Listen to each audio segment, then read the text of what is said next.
Oui, donc va falloir que tu m'expliques pourquoi tu veux pas que notre fils fasse des cours de musique. L'éveil musical pour un enfant, tu sais, c'est super important. Et en plus, d'ici quelques années, il saura jouer d'un instrument, c'est fantastique. Du quoi? Du karaté? Tu veux que notre fils de 4 ans fasse du karaté, mais t'es complètement malade. Je veux pas qu'on touche un cheveu de Raph, c'est clair? Puis de toute façon, c'est moi qui la garde, donc c'est moi qui décide. Tu vas l'inscrire quand même? Eh ben, c'est ce qu'on va voir. J'en ai vraiment marre de ce type. Déjà marié, on n'était pas d'accord, mais là, depuis qu'on est divorcé, c'est la cata. Puis en plus, je le connais, hein. Il est capable d'inscrire Raph au karaté, même si je veux pas. Mais qu'est-ce que je peux faire? J'ai demandé à Irina, elle est docteur en droit, je crois. Elle va pouvoir me dire ce que la loi dit dans ces moments-là. Et comme ça, il sera bien obligé de m'écouter. Allô, Irina? Oui, c'est Jessica. J'ai un petit problème concernant mon ex-mari et mon fils. Je peux venir vous voir?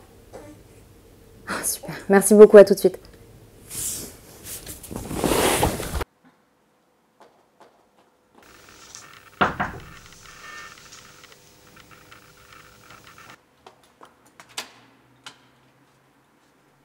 Bon alors, que puis-je faire, Irina? C'est quand même moi qui la garde. Je suis sa mère, je sais ce qui est bon pour lui. Oui, mais c'est pas comme ça que ça se passe. En fait, il faut savoir que l'autorité parentale est partagée à part égale entre le père et la mère. Même si les parents sont séparés ou divorcés, et même si la résidence habituelle de l'enfant est fixée chez un seul des parents.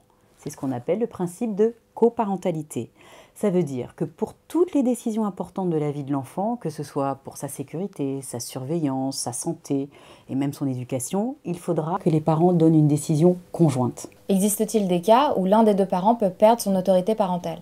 Oui, c'est exceptionnel. Il faut prouver que ce parent représente un véritable danger pour l'enfant. Par exemple pour un problème d'alcoolisme, de violence.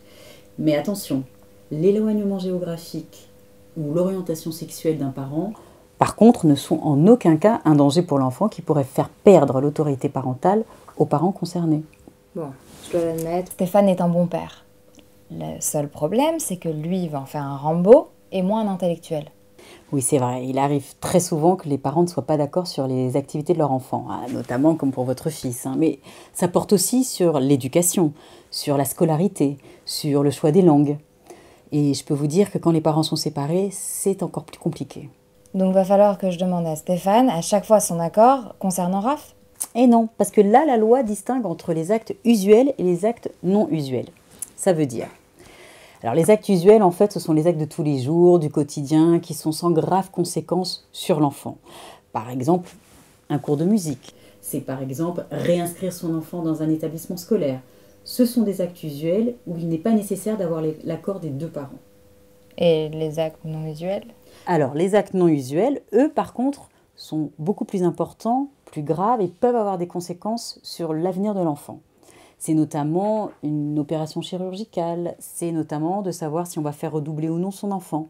Là, il faut impérativement l'accord des deux parents. Et comment je peux savoir s'il s'agit d'un acte usuel ou d'un acte non usuel? Est-ce qu'il y a une liste où je peux savoir dans quel cas je me trouve? Ce sont les tribunaux qui tranchent au cas par cas. Mais vous pouvez vous aider de la brochure du ministère de l'Éducation nationale. Ah, il s'agit d'un acte usuel, donc je n'ai pas besoin de demander l'accord. C'est pas si simple. Votre ex-mari pourra quand même s'y opposer. Par exemple, pour Raphaël, pour son cours de musique, si votre mari ne s'y oppose pas explicitement, on va considérer qu'il est d'accord et que donc là, il y a l'accord des deux parents. Si en revanche, il s'y oppose de façon explicite, notamment par l'envoi d'un courrier recommandé avec accusé de réception, alors là, ça change la donne, notamment pour les tiers. Si par exemple, le directeur de l'école de musique de votre fils accepte malgré tout votre fils à son cours de musique, alors là, il engage sa responsabilité vis-à-vis de votre ex-mari. Mais qu'est-ce qu'on va faire si on n'est jamais d'accord sur l'éducation de Raph? Alors il faut impérativement privilégier l'écoute et l'entente. Si vraiment ça n'aboutit pas, vous avez la possibilité, vous ou même ensemble, avec votre ex-mari, de saisir le JAF, c'est-à-dire le juge aux affaires familiales.